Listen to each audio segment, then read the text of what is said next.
Okay. Well, welcome everyone. Good morning, afternoon, evening. Yeah, as a part of the Sustainable Water Fund, we organized this series as part of our ambition to enhance the knowledge exchange. So for those who haven't joined before, welcome. And those who are here again, thanks for joining again. Yeah, so it's really to inspire and learn from your projects, experiences and lessons learned. And so the Sustainable Water Fund is co-financed by the Dutch Ministry of Foreign Affairs, and we aim to contribute to water safety and water security in development areas across the world. My name is Tika Meijer, and I recently joined the FDW program as program advisor. And I'm joined here by my colleagues Michiel Slotema and Gabor Santo today, who some of you might know. Before we start, it's really nice to see some of you have their cameras on, so please feel free to do so and put yourself on mute or unmute if you'd like to share. And please do, share any questions or remarks you might have in the chat, or either, raise your hand digitally or by hand through video, since we really think this will benefit the discussion. It's really an interactive session today. Of course, it's summer holidays, and we really would like to have an interactive discussion with you today. And please note that this session is being recorded for those who are not able to join us now.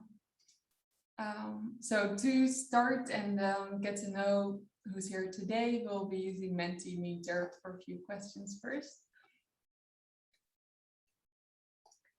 Let's see.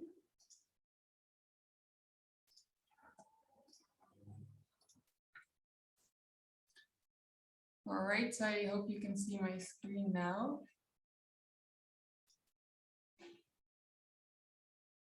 So you can go to www.menti.com and use the code 40143332.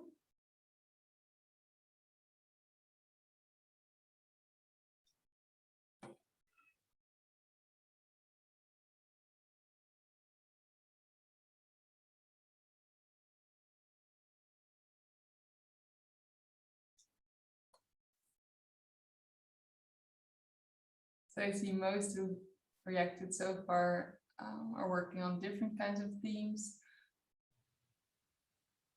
I see WASH coming up as well.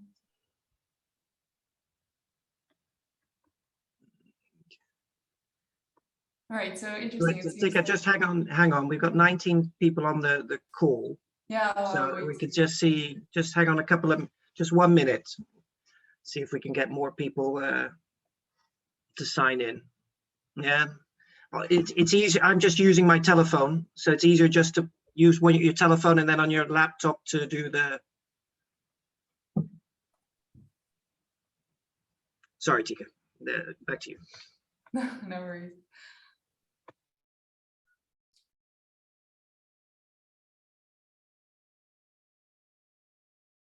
All right, so I see it seems most of you are working on different kinds of themes. That's really interesting.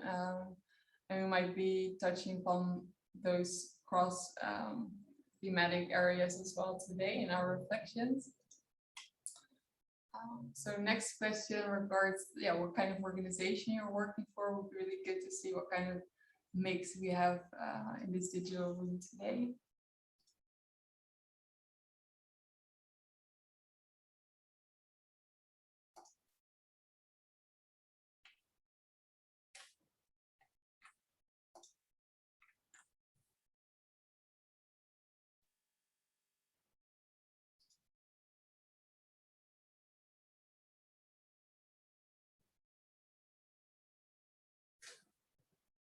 So it seems most are working either for government or NGO. I also saw Adrian's questions in the chat on, you're asking, since many relevant FDW protagonists may not be able to join today, would you consider hosting a session after summer? Yes, that's a really good point. We indeed might be considering that, also given how it goes today and how far we get in terms of discussing the reflections, but thanks for pointing that out. All right, well, welcome both NGO, government and private sector. It's really good to have you here. Next question, sorry. Yeah, someone mentioned your countries already. It would be really nice to see where you currently are and where you're working.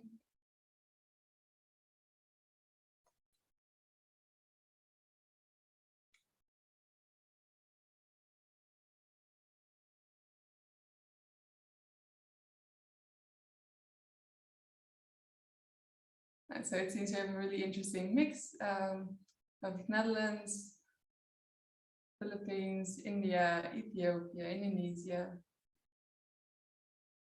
That's really good.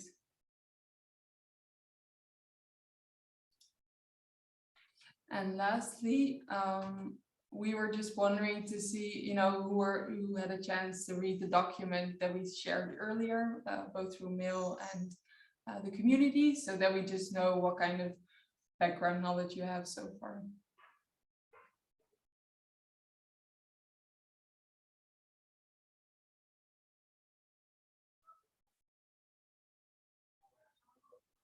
All right, so first of all, thanks a lot for taking the time to go through it.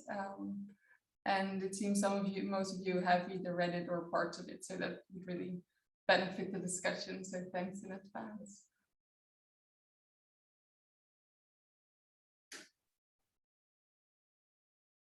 That's great to see.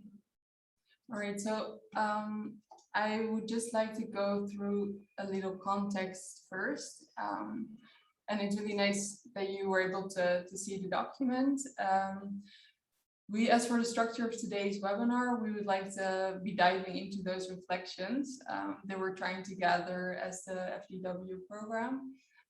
Next year, 2022, the program will be 10 years old. And through those 10 years, you've amassed a huge amount of practical knowledge and experience that we feel is really valuable to, both the wider sector and policymakers. So it's our ambition to exploit this potential and both in service of running projects, but also other PPP programs. So this knowledge exchange ambitions really between projects to stimulate that, but also to inform policy. So there's a lot to learn, and our knowledge agenda really aims to more systematically cope with this knowledge buildup. So your additions today are really, highly valued. So today we would like to reflect with you on those preliminary reflections by our FDW colleagues, project advisors, and really based on those supporting your projects over these past 10 years. And as you've seen the Mentimeter, most of you have been able to look at the document, so that's really a good sign. So yeah, we really realized that, many of the observations and suggestions presented in the document can no longer be implemented within this program, but we do hope that they may still contribute to the overall development and impact of our ODA portfolio. And for this, we do need your reflections and insights based on your field experience. So today we would like to discuss with you which of those reflections, should come to the fore more, which are incorrect or might need rephrasing, or whether we're missing certain reflections. I'm not sure whether we can touch upon all of them, but we'll certainly try to give it a start, but it's a bit new for us too.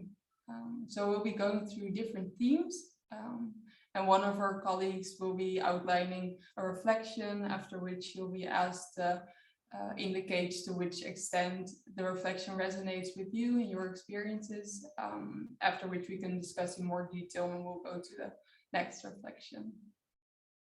So we'll be starting with partnering and multi-stakeholder processes.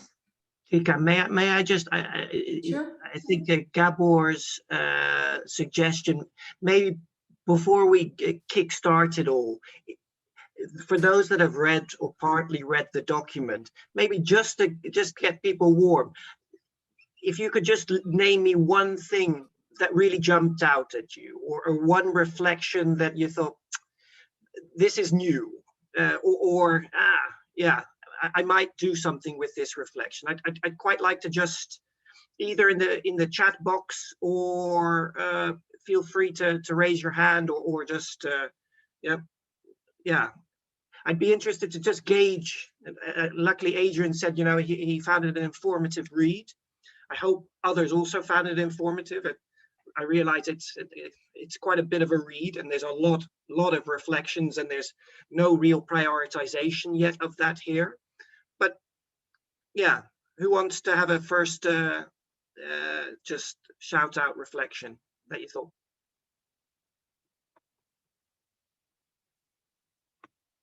And not everyone at once.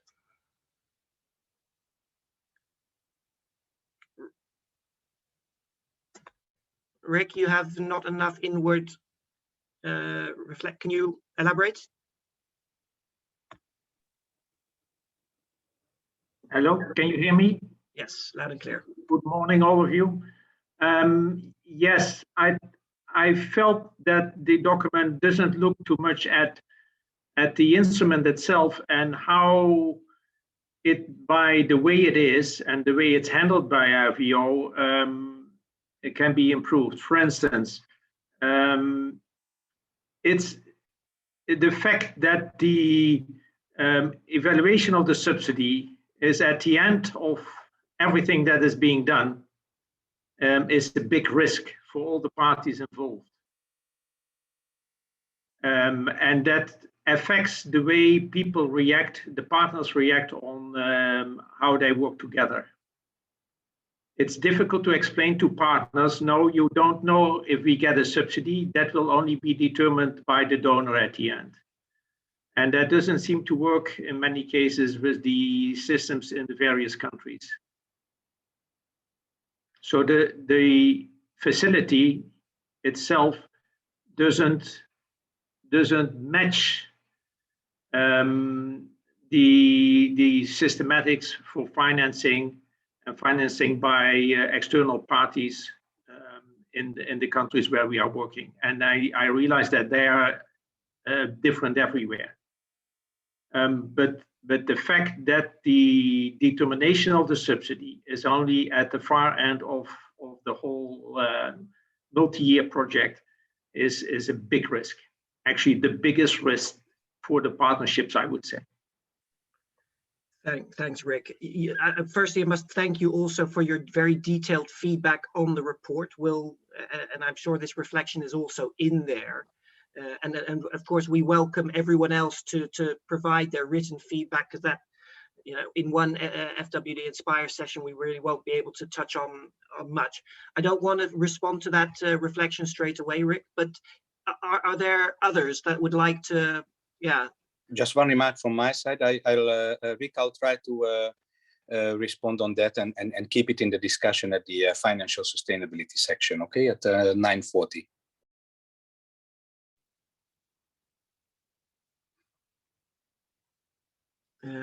If I look at one of the other Adrian's comments, differentiation between smaller and larger participants to facilitate a more level playing field.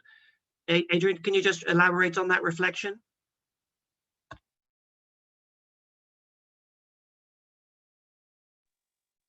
Yeah, you asked us to write down some things which stood out or which I noticed. And this is one of the things that did catch my attention. It's mentioned a number of times in the documents at different bullets, that the current setup of the fund did not always favor all kinds of parties to write a proposal, and that it was a bit jaded or more supportive of larger organizations. So that, I found that an interesting conclusion, and I think it's something that you can work with in future design of this kind of program.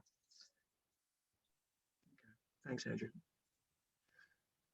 Anyone else want a reflection before we go into the Menti? Yeah, Mike, I was stunned by the number of concept notes received compared to number of proposals written. Was it 560 concept notes?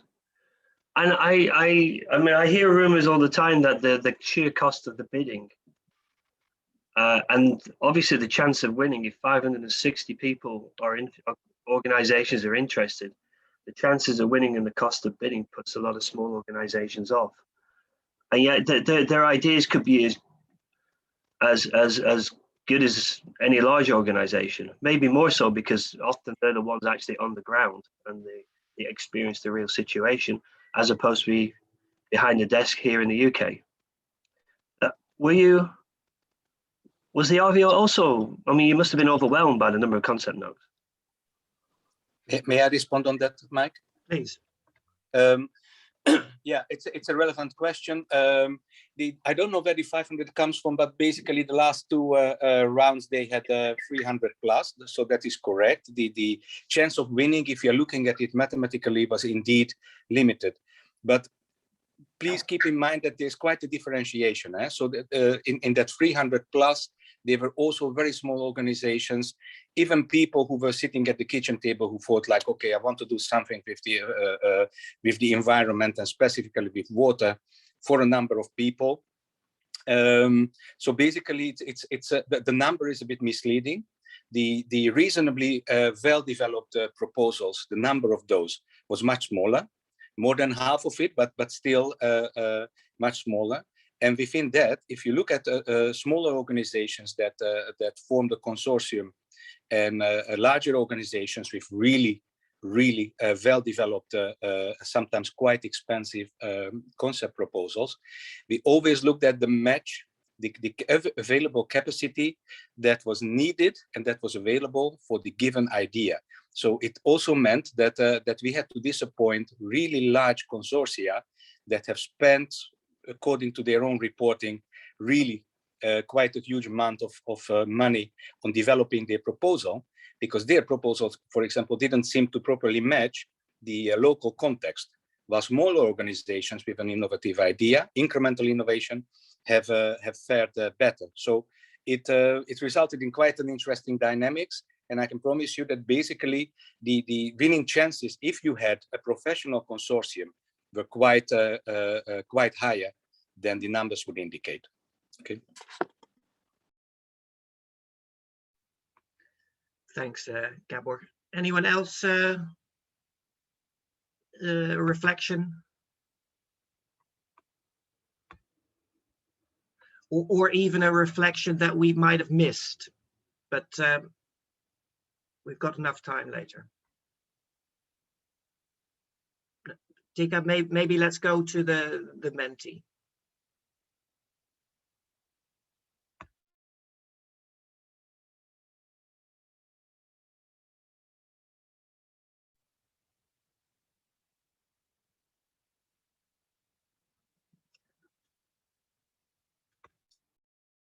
Okay, so first of all, I can hope you can see my screen now. So to elaborate on this one a little bit, the majority of PPP, we feel like the majority of the PPP projects can be seen more as public-private collaborations and not as strict PPP as defined by the World Bank, who define them as long-term contracts between private partner and government entity for providing a public asset or service.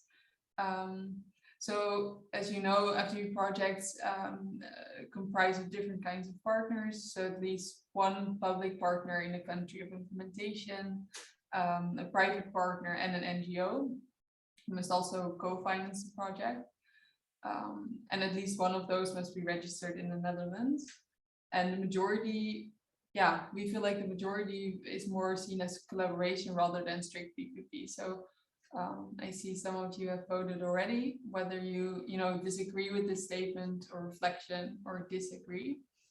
I see maybe just a sort of the World Bank has a definition, right, of public-private partnership, right? Strictly, it's a contract between a government and a private to carry out a public goods service, right? FWD's definition of public-private partnership is far broader. It basically just encompasses government, NGO, knowledge, and private sector, right? The four. But sorry, that I just wanted to add that. So our definition is that, especially when you start talking to lots of different people, it's often, yeah, you have to explain this difference that would, but sorry, Tika. No, that's okay. Thanks, Mike. Thanks for adding. So I see some of you have voted already. For those of you, please feel free. So I see most do quite strongly agree. If you would like to add here, please do so. We'll have some time after also. But feel free to open up your mic also to add if you would like to.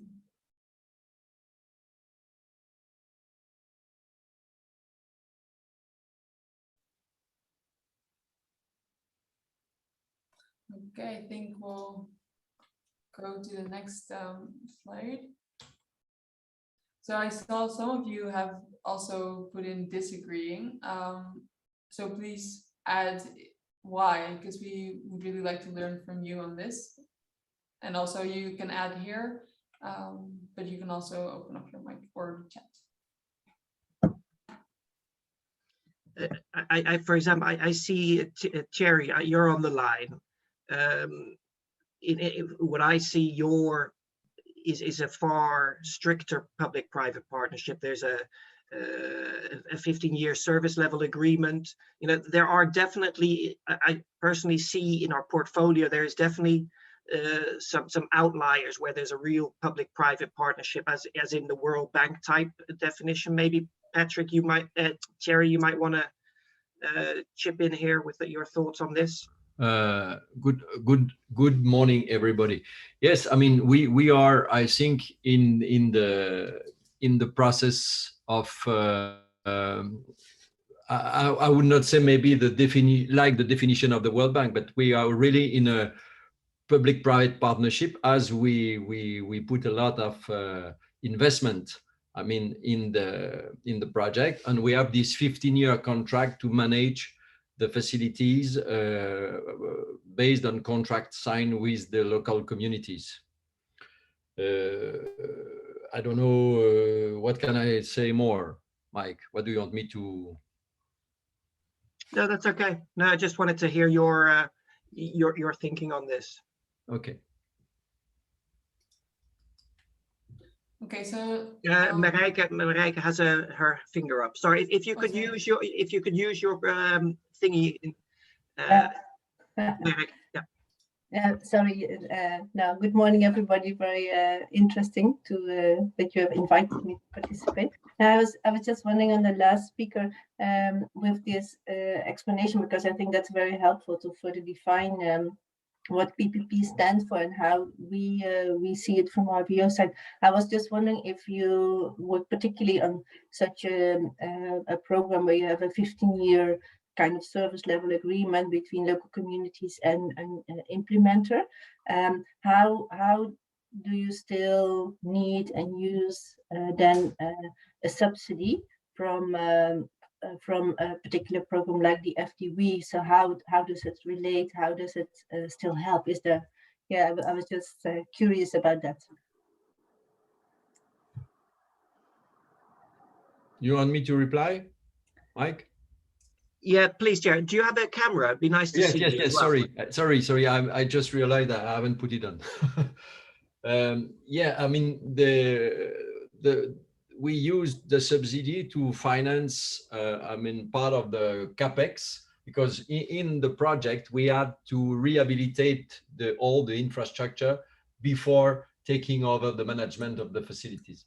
So, and this requires a lot of money for the rehabilitation of the existing infrastructure. We didn't build new infrastructure. We just used existing ones that we had to rehabilitate to make sure that when we commit ourselves for a 15-year contract, we start with good infrastructure. So the subsidy helped us to finance part of the capex, and that is the other issue that we have in the field. We realize that in the rural areas is very difficult right now, because there are some 40 years habits where people are used to receiving free of charge their facilities. Though now when you ask them to pay for a service, it's very slow to get into the process of paying, and which shows that even if you use subsidy, in that case 60%,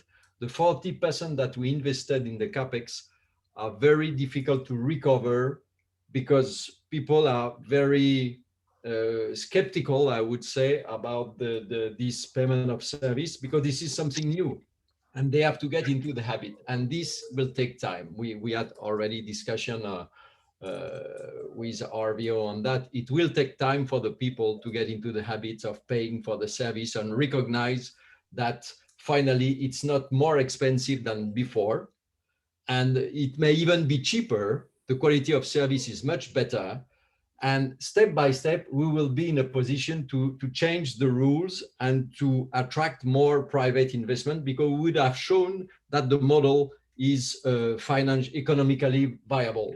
But right now we are at the beginning of the process, and it's difficult to recover the investment because we need that time, that period for the people to stick to the process. Thanks, Jared. Did that answer your question? Yeah. Okay. Yeah, thanks. Very helpful. Okay, great. Thanks for your question, and Jared for your elaboration. So the next question is on, we've already discussed a bit of it, but do you have any suggestions or additions to this reflection? Yeah, feel free to do so now. Is there anyone who would like to, add a bit more from their experiences on PPPs being more of collaborations rather than strict partnerships?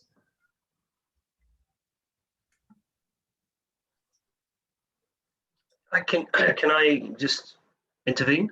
Sure. Yeah, I always find it curious, the lead partner relationship to the rest of the partners. I mean, it's like Animal Farm. Are some animals more equal than others? I don't know. But it always seemed to me, I try to emphasize to the other partners that it is a partnership. And I guess my own personal understanding of that is everybody's equal. But still, throughout the duration of the project, they're always asking permission to do this and do that. And I found that curious because it still was seen by them as a lead partner was they were not almost like a subcontractor to the lead partner, if you see what I mean. No matter how often we try to put out that partnership spirit, it always tended to fall into that asking permission of the lead partner whether we can do something, which I found a little bit curious. For example, can I spend my budget on this? Well, it's your budget. It's your budget, my budget. As long as it falls within the scope of the project, sure. But why do you have to keep asking me these questions? You should already understand what the partnership dynamics is all about. And the collaboration bit, yeah, I do wonder when the project does finish, what the relationship will be between the remaining partners, particularly the ones in country. Whether it will continue as it is now or whether they'll drift apart.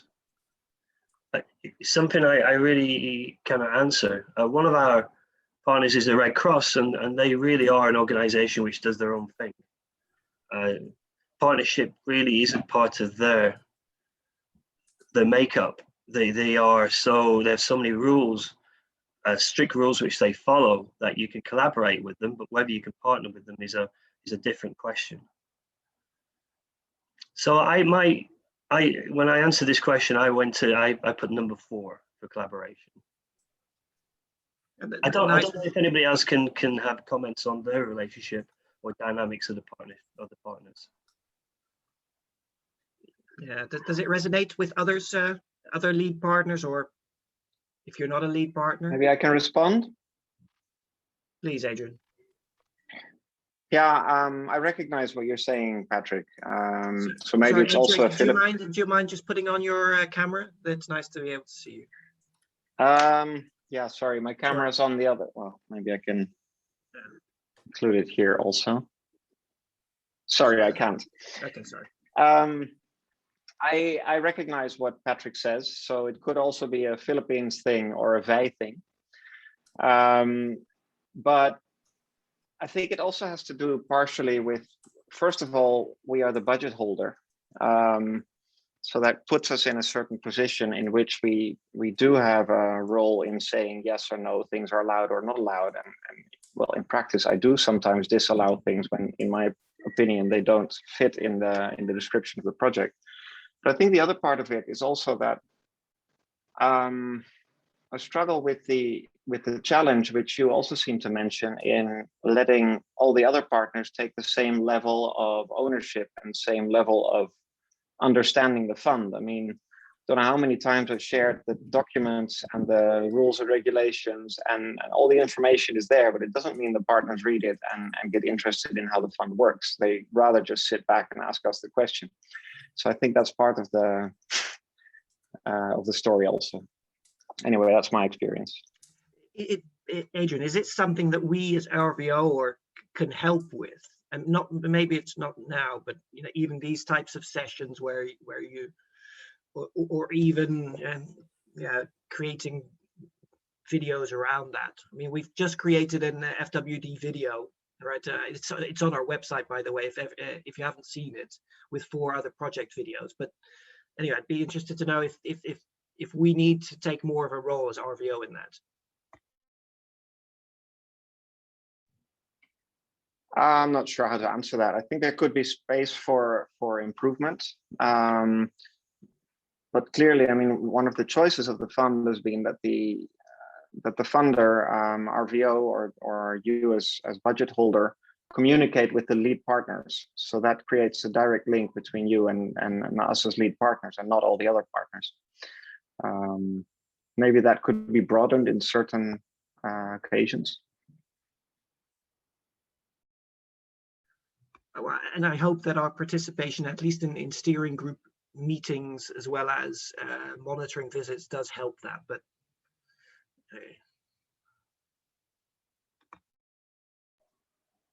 maybe like an initial orientation by the RVO on the partners. The experience I have with our project was that we won the grant. I landed in the Philippines, and we had like a startup meeting with the partners.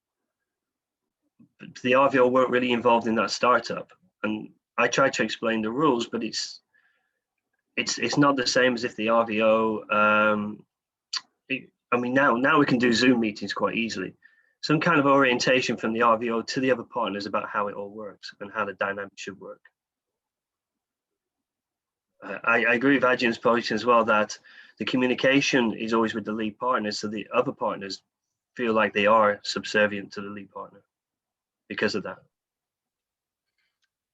Michael, you have your hand up. Yes, thank you, Mike. Yeah, I just would like to add that I have similar experiences, and I think I've seen it in basically all projects that I've been involved in Ethiopia. I'm working mostly, where if you're the budget holder, there's a sort of culture where you're also then the one that decides, almost as a subcontractor towards the other partners, what they should do and what they shouldn't do. And it's difficult to break through that and really make it a partnership.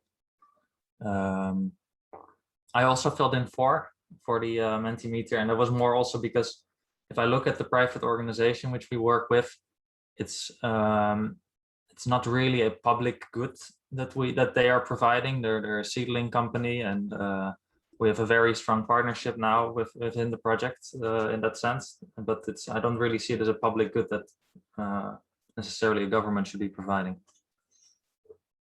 Can I just ask Michael, we made a reflection, I think maybe comes later, that we see, I know that, like, for example, I got SDGP, but other facilities offer a sort of partner brokering, right? An external that helps, you know, or sometimes that partner brokering is with the lead partner or an external. Has anyone got experience with that, or is that something that, you know, we're thinking of a recommendation, you know, for a future program is around facilitating more partner brokering role? I don't have experience with that, but I could see how it could be beneficial with a neutral partner in there that is just focused on that aspect. Yeah.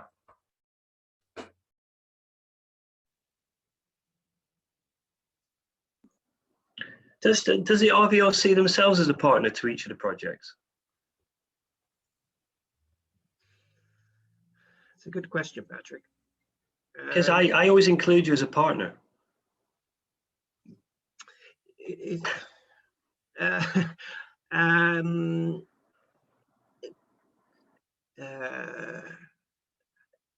Officially not, right? In the agreement, right?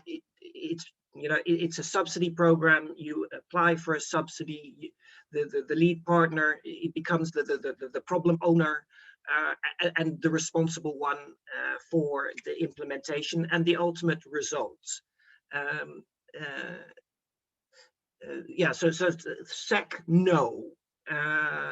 But I do see in a lot of the RVO advisors, right? You know, we have two, it's difficult. We have two roles, right? We have the one role where we evaluate your, we accept your proposals or evaluate your proposals. We approve your annual reports. And at the end, we also, like Rick mentioned, we decide on final payment based on the submitted reports. But during the project, we also provide technical assistance, right? We had during steering group meetings, during quarterly calls, we start, becoming part of the partnership, maybe not formal. The embassy, in essence, it has a similar role, right? It's more, fluid, but I find it a difficult question. This is something that maybe in the future becomes more defined. I know that in other instruments, RVO is actually a partner. FDW, in FDW,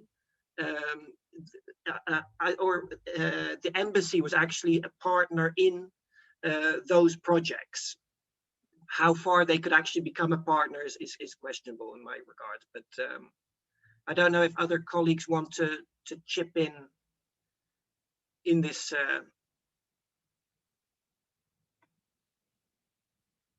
No, formally we are not a partner. We are only financing, and even that we do through the donor, the Ministry of Foreign Affairs in the Netherlands. Our role is purely advising and administering, so basically accounting for your expenditure and your progress. In a sense, because our advice and considerations sometimes are reflected within the project progress, you can see us as a de facto partner, but still, formally, we are always outside of the partnership agreements scope. So in a sense, we are sort of a gray area, but very light gray. Okay. Maybe, Tika, we move on to the, unless anyone's got a burning one on this one. All right.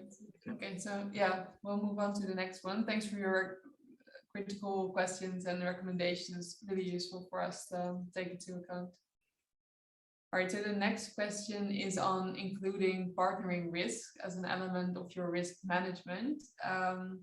So strong partnerships often have a history of cooperation, and they are well embedded in the region through, for instance, joint implementation pilot projects. But these seem to better able to gauge project risks, so plan accordingly and work in close collaboration with key stakeholders. And it seems like partnership risk monitoring in the selection and implementation phase could have received, even more attention. So that's basically what this statement or reflection is about. I see many of you are strongly agreeing, but we still have a few more people to respond.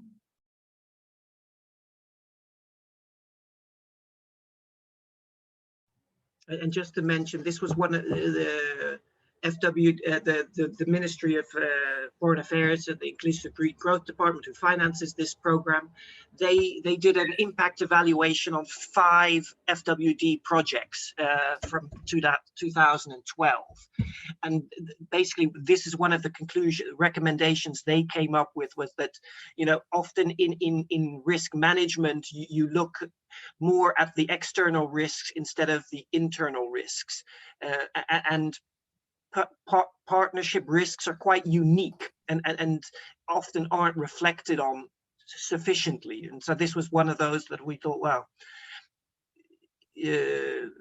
still useful and relevant to maybe take up in existing partnerships.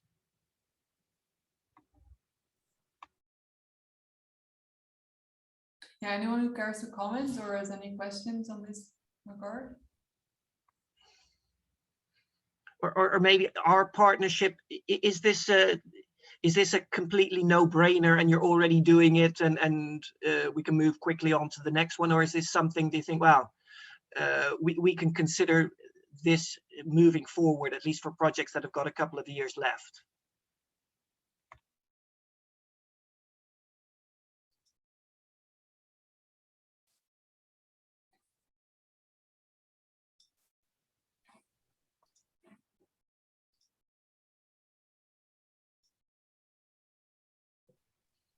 Maybe move on there, Tika. Sure.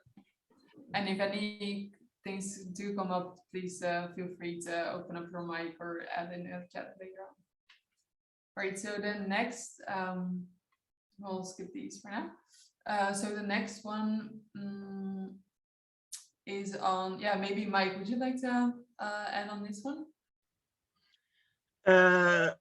Yeah, this reflection comes from our project in Egypt, where we had an FWD Inspire session last, where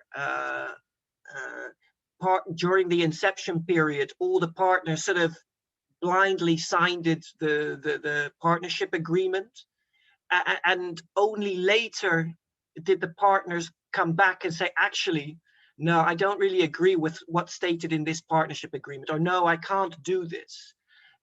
So one of the reflections is to continuously revisit the partnership's roles and responsibilities. Also, the fact that your roles and responsibilities might vary over the project period as the business case or the evolution revolves. This is just a bit of an update. So, but I guess with 4.7, everyone pretty much agrees that this is something that's important to do. And maybe it'd be interesting to hear from someone, is this just always done? Patrick? Yeah, the partnership agreement is interesting for our case because there's nobody on the project now who actually was involved in writing the scope of the project, or indeed what's in the partnership agreement. There's been such a turnover of staff in the partners, and I came after the partnership agreement was scoped out, that you have a whole bunch of people who are working to something which they were never actually contributed to in the first place due to this turnover of staff. And this actually goes back to the last question about the risk of a partnership. We've had one partner who's been on their 5th project manager now in 6 years. Another one is, I think, 4. So to revisit it, I think they have to visit it in the first place in many cases, because a lot of them don't even know it exists now. And does a high turnover of partnership staff affect any other projects? Because it's had a real impact on mine, and hence this. Thanks, Patrick. I see Michael has raised his hand as well. Yes, thank you. Well, the staff turnover, I think, is also present in our project, but maybe not as severe, but I think it often happens. And to reflect on this question, I think, at least in our project, we are often reflecting on it in the project working group meetings that we set up. And it's also sort of built into the project because we're working on this water allocation plan which is at the beginning we thought, okay, that's fully led by the water authority from the Netherlands, which we work with. While at the end of the project, we want that role and responsibility to be fully at the Ethiopian water authority in the project. So we're slowly transitioning for them to take a stronger role and responsibility there. And so in that sense, it's already built into the project to internalize and revisit this constantly. Yeah, good. Nice to hear that. Thanks, Michael. Adrian, sorry. Yep. Yeah, I was wondering how to interpret this question. I think it's pretty obvious that the projects themselves need to guard this, but do you mean the question as, is this a role that RVO has to take, or is it a role that the project teams themselves have to take? I think the project teams. Okay. Tika, can I ask something? Because based on the information that was provided earlier and the fact that it was mentioned that we received many concept notes and then it was wondered how we could deal with the smaller companies. I was thinking on that topic, and my question would be, because I also see in the partnerships who are coming up with a proposal, in majority, it seems that the most partners already know each other. And as we also were touching upon brokering, sometimes you see that new partners and then also some smaller organizations are collaborating. But I was just wondering if we would be more active on behalf of RVO and try to come up and find some new partnerships, and then also include some smaller organizations. Would that be helpful for partners? That's a question which I would like to share with you.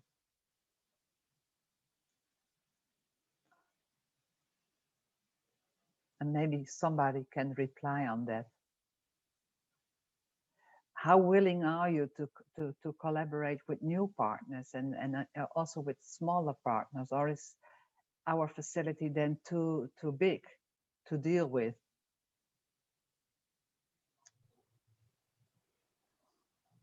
In the case of my project, the partners did not know each other beforehand, and one of the partners is a very small NGO. So I guess every project's different. Yeah. But sometimes it also comes up that it's difficult to find each other, and then somehow if you can do something with matchmaking or with trying to set up something by which people can find each other, but that's always a question: should we facilitate that, or should it be done in practice and on the ground itself? But thanks. Because that's also the case in some partnerships, that indeed new partners collaborate with each other. Maybe just when I worked at the embassy in Dhaka for the G4AW facility of NSO, we actually, prior to once the fund was launched, they did a matchmaking event in every country, using the embassy to promote the fund and reach out to partners. Then they brought people together to try and match that. The question whether it actually resulted in more partnerships or diverse, or I'm not quite sure, but I found their approach was a nice example of how one program goes about trying to get new partnerships on board. But theirs is quite focused, right? It's about satellite data for farmers. Our instrument is across 4 themes, 3 themes, and in each theme there's a sub theme. So how to try and match everyone would be but anyway, nice question, Tita. Yeah, thanks, Tita. Can I see Rick has raised his hand as well? Rick, would you like to add? Maybe a remark. once a project is conceived, you often talk to partners and then decide what you're going to do. And the results are basically divided over the partners. There's somebody is a lead for a result, and others might support. But basically, you distribute the work to be done over the partners. So basically, you give them roles and responsibilities. And that is embedded in the result framework to some extent. Now, RVO might not see that, but that's the way it works. Also, the budget allocation between the partners internally is based on these divisions between results and sub-results. Now, if you want to change that, you will have to submit a request for change to RVO, and that makes it even a little bit more rigid, or it makes it more complex to make those changes. But also having basically partners assigned to specific results and sub-results makes it maybe more practically to manage the program. So as for the lead partner, it might be easier to have roles defined where basically everybody works in parallel and not as a real partnership.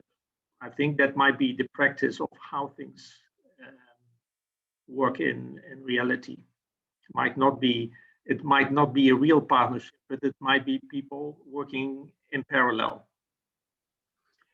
Rick, if I may just add to that, I know that I've, in the newer projects, I've asked partners to also identify possible result, broader indicators that everyone is contributing to. Of course, we understand the need to subdivide and to allocate. It's easier to manage with the budgets, who does what, etc. But if you can sometimes find an overarching, broader indicator or which every partner is contributing to, it can facilitate a slightly better, yeah, well, not better, it can facilitate that.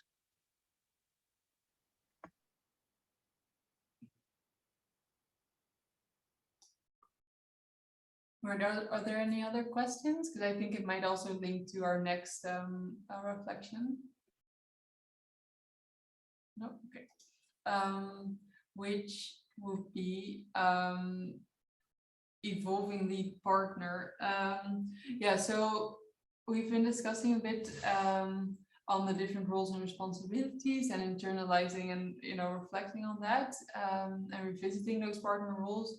And we've also touched upon it in an earlier webinar on whether we should be more open to changing lead partner as the program or the project or the business case evolves, so that the lead partner should not be set in stone and be open for more discussion. Yeah, really interesting to see your views on this. And just to say, this came from one of the reflections also from our last FW Inspire session in Egypt, where the IHE said, well, we applied for the grant, but maybe it would have been logical afterwards, in maybe 2-3 years down the road, that we had transferred the leadership, the role. Anyway, this is where this reflection generally comes from. And I see it's nice to see that we've got some 2.3 disagree, or quite a low disagreement rate. Be interesting to hear your thoughts on this.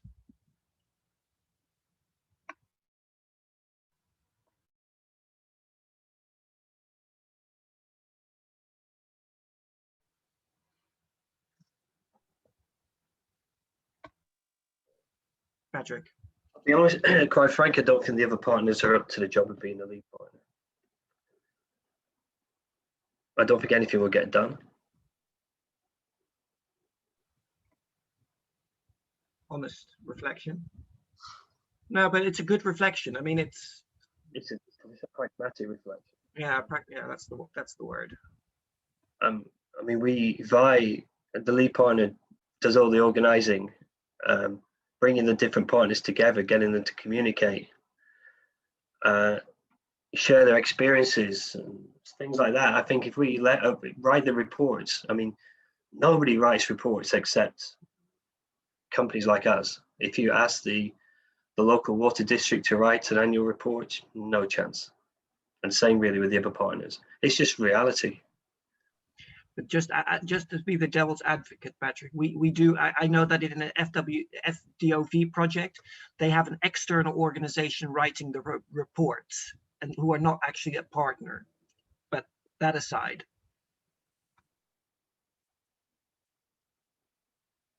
Okay, I've been on it. I've been honest. Anybody else want to? Yeah, please. I could also just quickly add, I think I kind of agree with what you have been saying, but I also think maybe the timeline of the project might be too short to truly do this. I think most of the projects are around 5 years in length, when maybe after 2 or 3 years you really get into the role of being a lead partner, you know what kind of qualities the reports need to be, how to do efficient fund distribution to the different organizations. And then to suddenly shift it up, I think would maybe cause a bit of chaos again. So in a sense, maybe if it were longer projects, maybe 10-year timelines, then I would see this more possible. But with these short projects, I think it's better to have just a single lead partner that does it for the full project. Yeah, really valid. And look, these are not these reflections are not set in stone, and this is why we think it's so important to hear from you regarding this. Anyone else who we haven't maybe heard from? Or we can move on.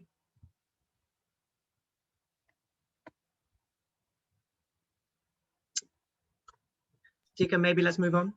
Yes, I do see another comment from Adrian in the chat about a contradiction in the FDW design. Adrian, you mentioned it really concisely in the chat. Would you like to elaborate more? Well, I was missing a bit of reflection on this in the report, and I don't know if this is the right point to include it, but it does link on to which partner is capable of being the lead partner. I mean, in the report, there is some mention of that the fund should be accessible to many different types of organizations. But I think the way the fund is structured, it's simply quite heavy when it comes to documentation, report writing, and it's both input based and output based. You have to provide all your supports for the costs that you make, your staff tariff determinations, your market conformity check, and at the same time you also have to prove all of the outputs that you do. So it means you inevitably are going to have a large overhead. There's no way around that. And I think you can't have it all. You can't have small organizations and keep on determining that you need all these inputs and outputs.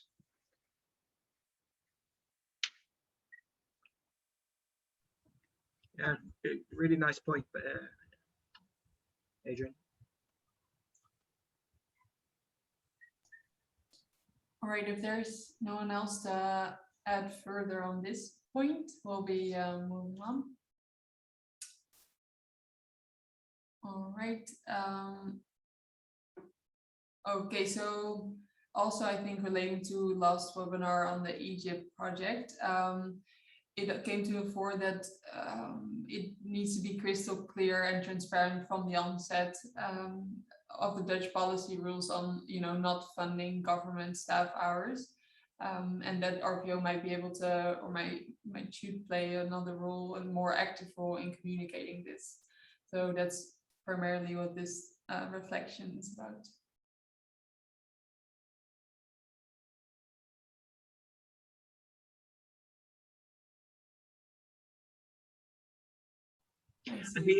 I'd just be interested also to hear,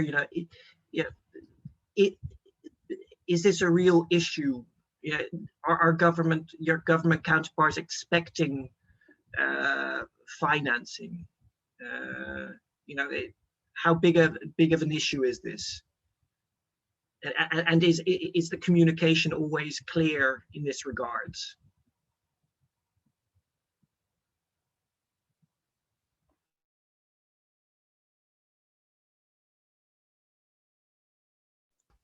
I don't understand the question. Are you talking about financing? What do you mean by financing the government? Are you talking about bribes? What are you talking about? No, often, for example, government counterparts expect that we pay their salaries, right? Things like this. This is clearly, said in the grant. We don't know. Government's time is also not part of own contribution, right? These types of things. Michael, you have your hand up. Yeah, for us, it was definitely an issue at the beginning of the project, where there were still certain expectations that, for example, even though you can't pay their salary, that they would have sort of standard DSAs that they could use every month. And that required a lot of meetings to clear up that was not possible. So I'm not sure in which sense you would see the role of RVO to help there, but I think it can't hurt. I don't know to raise my hand.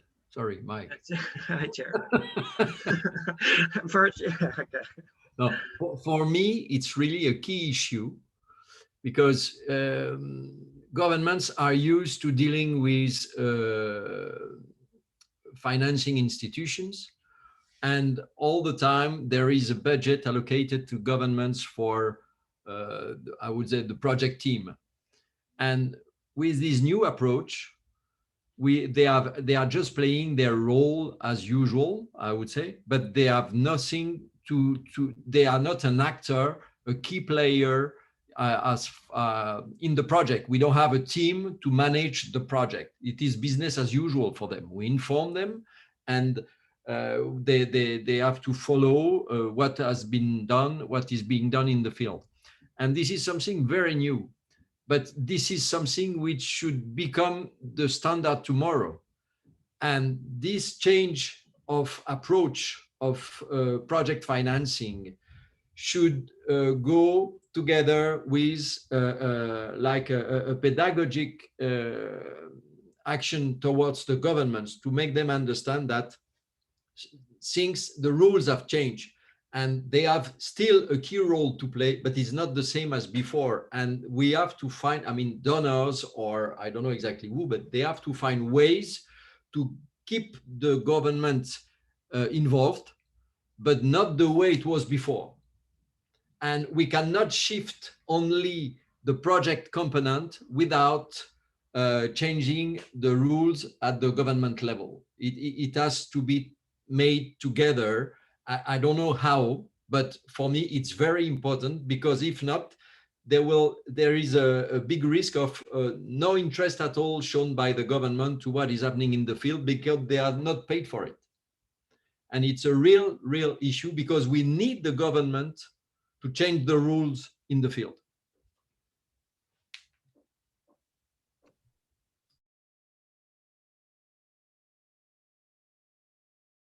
Your mic is off, Mike. Thanks. Instead of my virtual hand. No, really nice reflection, Jerry. It's one that I think we need to keep. For new programs that look at this. How do we go about this? It's one that needs a lot more reflection. But thanks, Jerry. And what I've especially noticed also is that it becomes really an issue when there are other projects, because usually these government agencies have multiple projects that they work with, where they are able to use funds for their own public costs. And then it becomes suddenly, you notice that they give priority to the projects where they can do that. And it becomes difficult to get their time.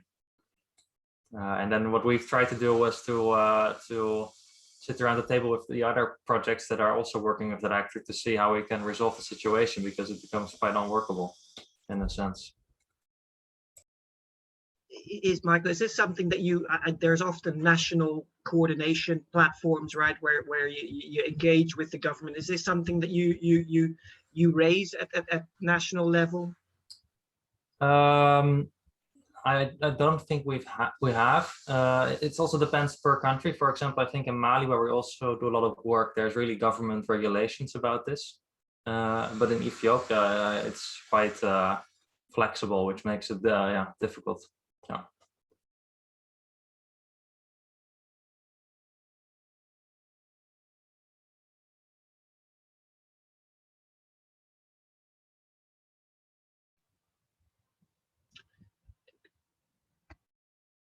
Okay, any other points? Okay, then I think we can move on to the next one, which kind of relates to the ones we've been discussing so far, I think. Yeah, Mike, would you like to? I'm not sure if we need to do this. I think we can skip this one. Yeah. Yeah. All right. Then we'll go into this one. So next to risk analysis, we feel like, or have seen different cases where projects should timely discuss sustainability beyond project duration. And of course, the idea behind PPP approach is that interventions continue for a long period beyond project periods, and that the business cases for private partners will continue. But yeah, critical discussions, the conditions for sustainability issues are addressed in the Sustainability Compact, which partnerships are required to establish and monitor annually. So yeah, we're also kind of discussing how we can keep tabs on how sustainable projects are beyond implementation. But since we're trying to steer system change, this is really something that's come to the fore more prominently. So it would be good to hear your reflections on it as well. But maybe also just, is our reflection true that sustainability sets FWD apart from other projects? I'd be interested to see if that's a true reflection. And also, I know that always on annual reports or visits that I have with projects, for me, this is always the thing on my agenda is, okay, tell me, what's going to be remaining at the end of the project, or, what are we working towards in terms of ensuring operation and maintenance. It's always on my agenda. It's the top of my agenda. And I was wondering if that's also, true for partners.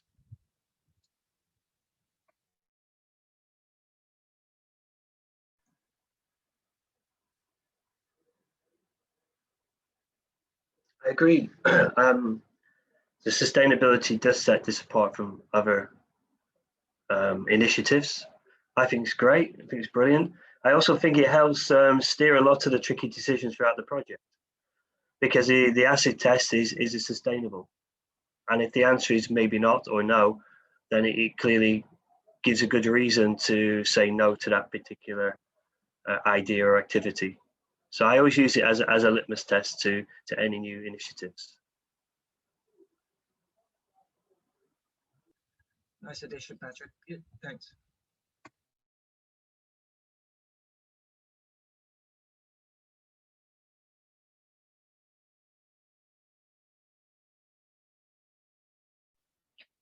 Maybe I can add here, I do agree that sustainability is incredibly important and in the end determines the success rate of the project in itself. So a focus on that should definitely be on the agenda and does differentiate FDW projects to a certain level.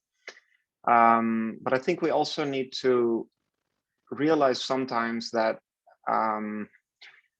we don't have to do it all the time. Sometimes we have to put a lot of input and a lot of energy into getting things started and moving in the first place. And if I would intervene in that process, talking about the long-term sustainability, then I think it hampers the momentum rather than stimulates it. So I don't want to have that discussion with the partners, especially in the phase in which we are finally starting to get some first movement and first results. I don't know if others may recognize that also.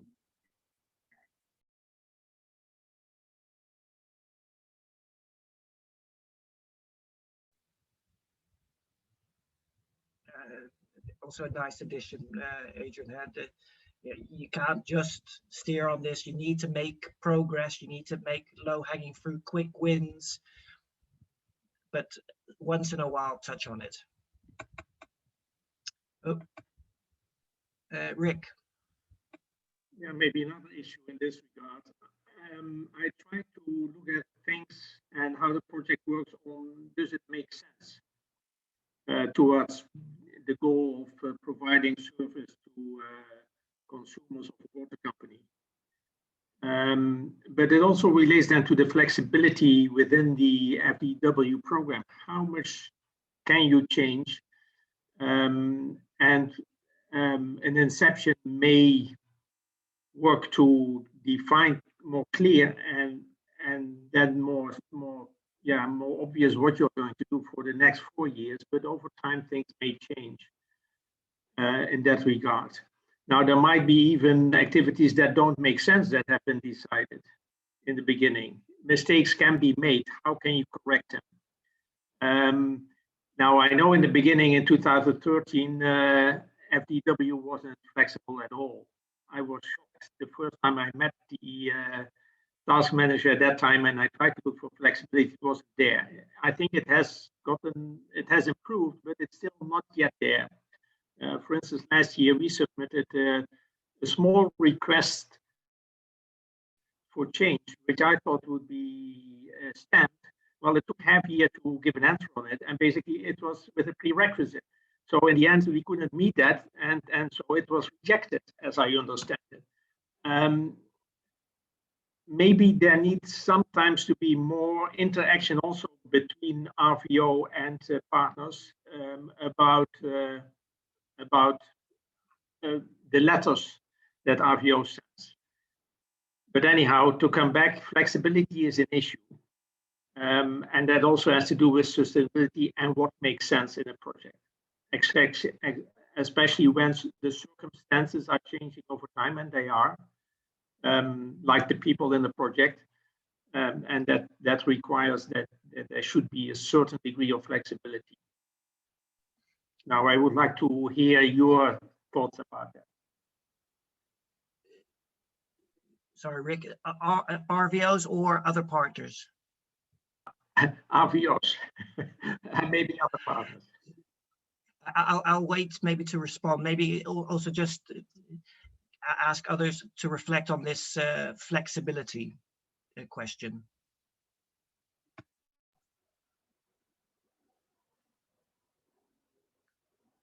I can say that every request for change I've made has been approved.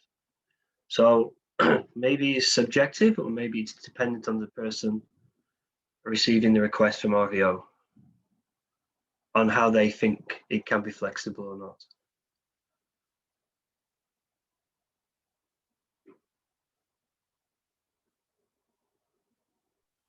Maybe an additional point in this regard, it's not fully clear to me how the decision making within RVO works, because usually you talk to a task manager, but it seems there are more layers within RVO that are involved in the decision making and in the writing of letters.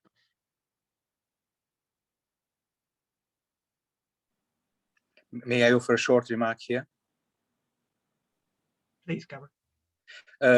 Basically, really in brief, because it is of course much more complex, but the bottom line is that any and all request for change is assessed against the original project proposal.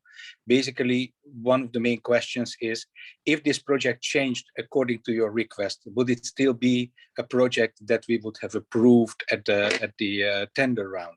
So, of course, I dare to say all project advisors aim at keeping the project goals realistic. So if you have a request for change because of changed circumstances, which are internal or external, doesn't matter, then all the colleagues strive to support the change so that it still can deliver the maximum attainable in practice. So to keep it realistic, the delivery process, But the main question is it still the same project then if one or more issues change? And if it's basically the same, then we tend to approve that. Of course, if they not counting the risks that may arise, because the risks are always treated specifically.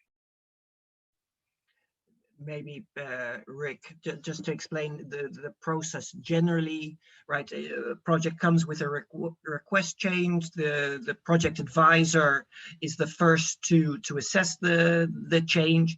If it's not a significant change, you know, the 25% budget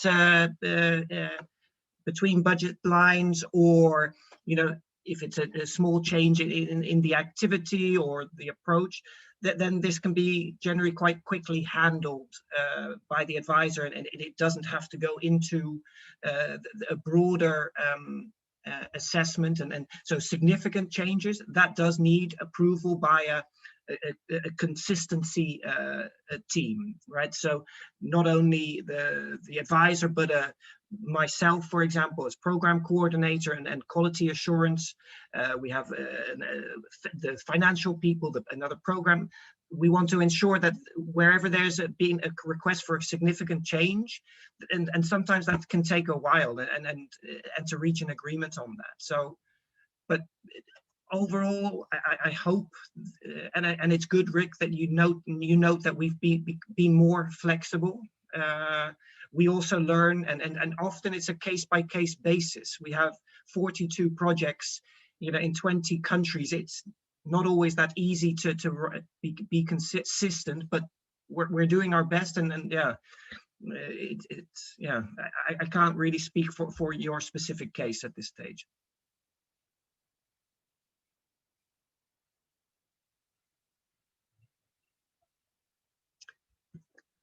Anyone else have Rick? I don't know if that's helped. It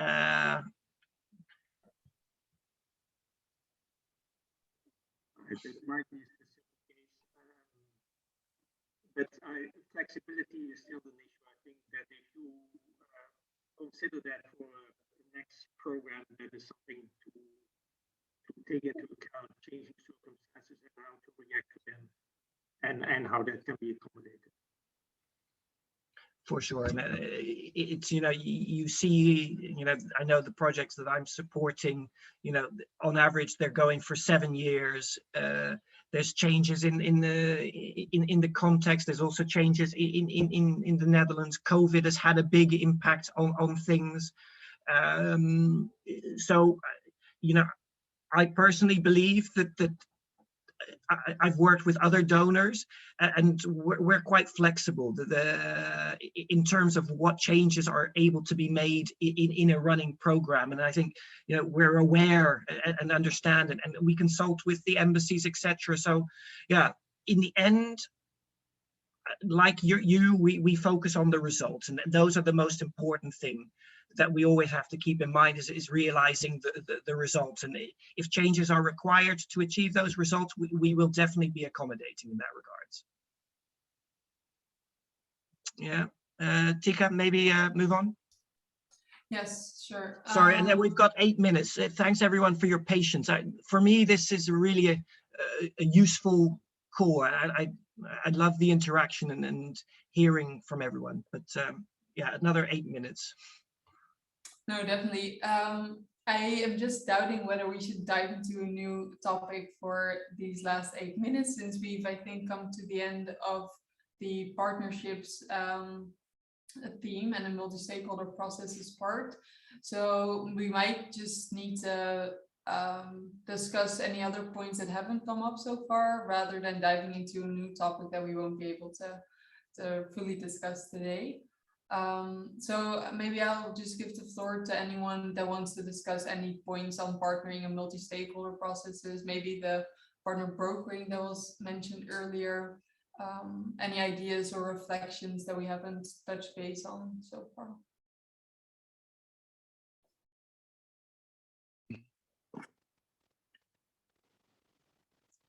Gabor, would you like?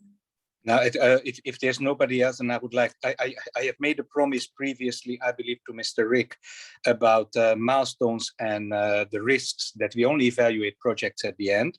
So I would like to offer our RVO perspective on that in a brief fashion. And there's a very interesting remark, I believe, from Adrian on the inception phase. So is there really nobody else? Because I would be happy to offer you the space.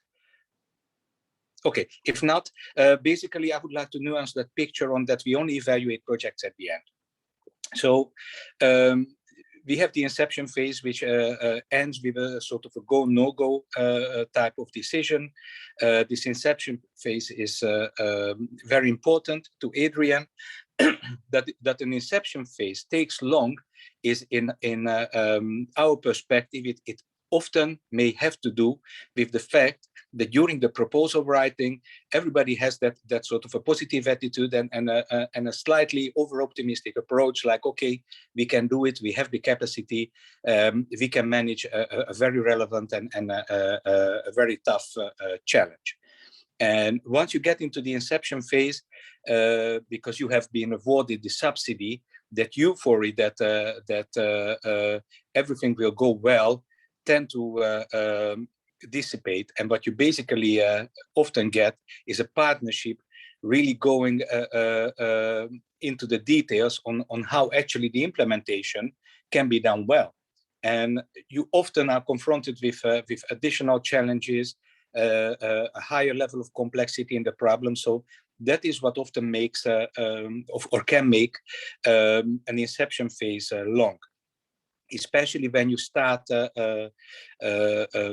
engaging with other partners on how to roll out this project. Some may not even feel comfortable with their adjusted role, or at least how they perceive it. And if you don't have a partnership that aligns well, then you know that it often can slow down quite extremely. So coming even to a halt for 1 or 2 years. So that was basically on inception. And it's true, we don't have really milestones. So we don't assess the project on an annual fashion to a level that if it has not reached a certain progress, then we close down the subsidy and we save it for other partnerships or other tender rounds and such. What we do instead is a bit more sophisticated and a bit more nuanced and in a sense more flexible approach.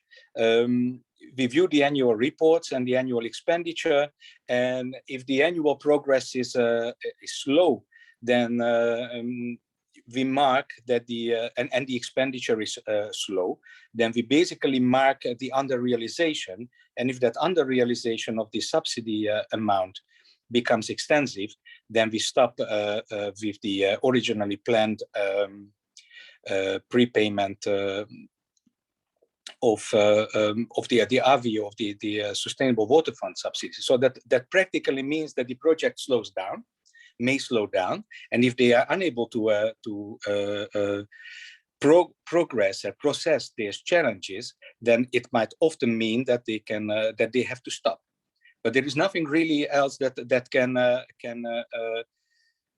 basically facilitate a responsible spending.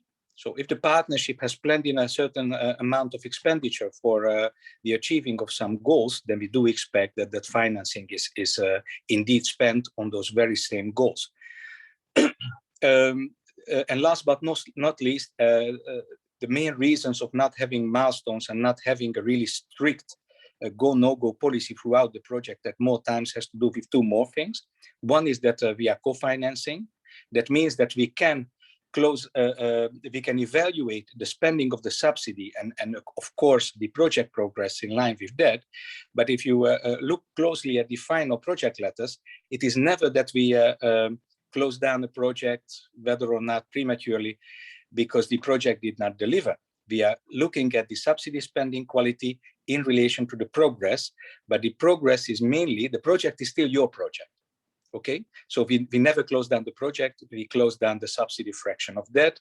And finally, not having milestones is also a sort of an acknowledgement that you work in a high-risk environment. Working in emerging sectors with incremental innovation ideas and such can be very demanding. We would like to offer that safety of working in an environment where some risks and some throwbacks in progress are not immediately harshly judged by the stopping of the subsidy flow. So basically, this is also something for you that if you engage in a new sustainable water fund project, then you know that you can encounter challenges. These challenges may be unmanageable even in a temporary fashion. It will not lead to a closing down of the project. It will allow you to recover and maybe find a new way to work with those challenges. I'm not sure, is this informative? Does this help with the understanding why we only do our subsidy evaluation and determination at the end? Why there is no real go, no go during, no milestone?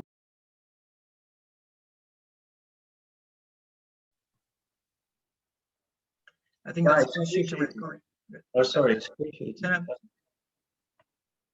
It's nice to hear from the RVO that you understand we work in high-risk areas projects. It's nice to have that reassurance. You appreciate what we're trying to do, and everything has a risk to it, and of course a risk can end up going bad. Our job is to try and mitigate the risk, but ultimately a risk is a risk, right? So if you understand that, which you just told me you do, that makes me feel a lot better, because we are under pressure to deliver in quite tricky circumstances with unique an environment. So thank you. No, thank you. I don't know why the camera doesn't seem to work, so sorry about that. Look, 5-6 years ago, I was also working in the field, so I don't take the compliment as something that shows much empathy. It comes from own experience, but in most of the project advisors have a similar track record. So basically, we understand the complexity, and in that sense, we feel that it gives assurance for the whole partnership that. They are not always pushed to the extreme, and they don't have to fear every quarter of a year for the closing down of a project if something goes against the progress and the capacity and the aspirations. Just think about the COVID-19 situation now. I mean, it would have looked, the whole portfolio of FDW would have looked completely different if we were to take that really hard approach. Thanks, Barbara, for adding here. That's really useful. Given the time, I'm afraid we'll need to close for today. But I do think it was really useful exercise for us, at least, to have your input. So thanks a lot for your active participation. We do really want to keep this discussion going. So feel free to, either send your comments on the document through mail if you haven't already, or share your comments on the community for those who are part of it. Who are not part of it, please do reach out, because we'll make you a member. And Patrick asked, can we look forward to another 10 years? Well, it's a good sign that you're eager to look forward to that. We'll need to discuss that more seriously with our ministry first, but we'll make sure to keep you updated. So thanks a lot, and let's keep in touch on those reflections. So we really think we're on the right track with reflecting with you on those. Thanks a lot. Have a great day.